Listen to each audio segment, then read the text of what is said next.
Allahu Allahu Allahu Allah Allahu Allahu Allahu Allah Allahu Isa magna isa day nai tom taragle nai tom da isa bu khang bangam lagtare thau sa da bapun si na ho ai gi maula na ngon dei kaya dalap tho khaliba nangira hamad ki maram dei khudaya aigi amak pakhudin da fikar kubliba nangira hamad ki maram dei khudaya aigi amak pakhudin da fikar kubliba nangi ko pi haiba gingam khai laite da kokpi ba gi asa dalep chari aina isa magna isa day nai tom taragle nai tom da isa bu khangjaba ngamdare thau sa da ba fi bam da himlu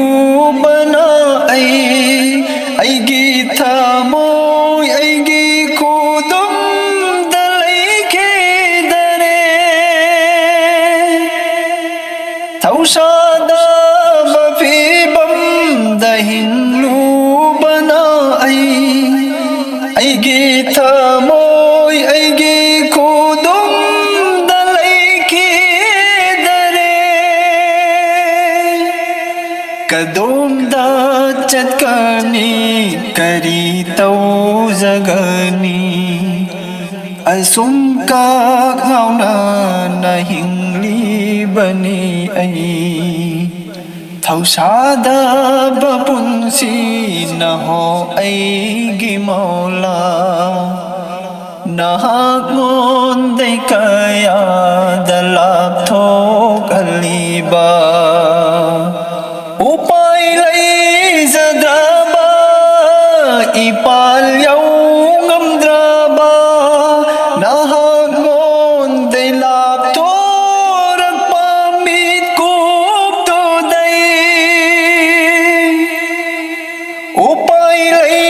zadaba ipal yau ngamdraba na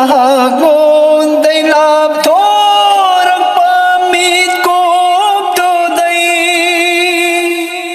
mateng piduna ai bulau khat piyune gunah gi samandar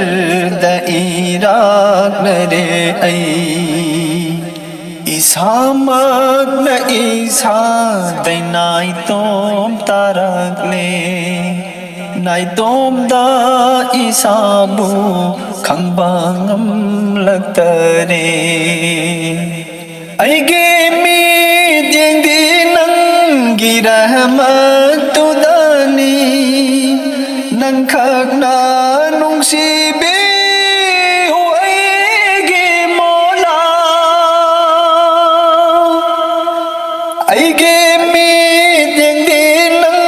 gi rahmat tu dani nang khak na nung si be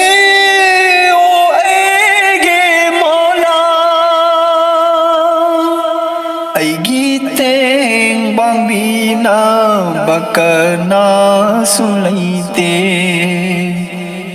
thau sa da bapun si ni nai tom hingli ba Isamak na isa day naitom tarakli Nai tom da isabu khang zaba ngam dare Thau sa da ba punsi na ho ai gi mola Na ngon day kaya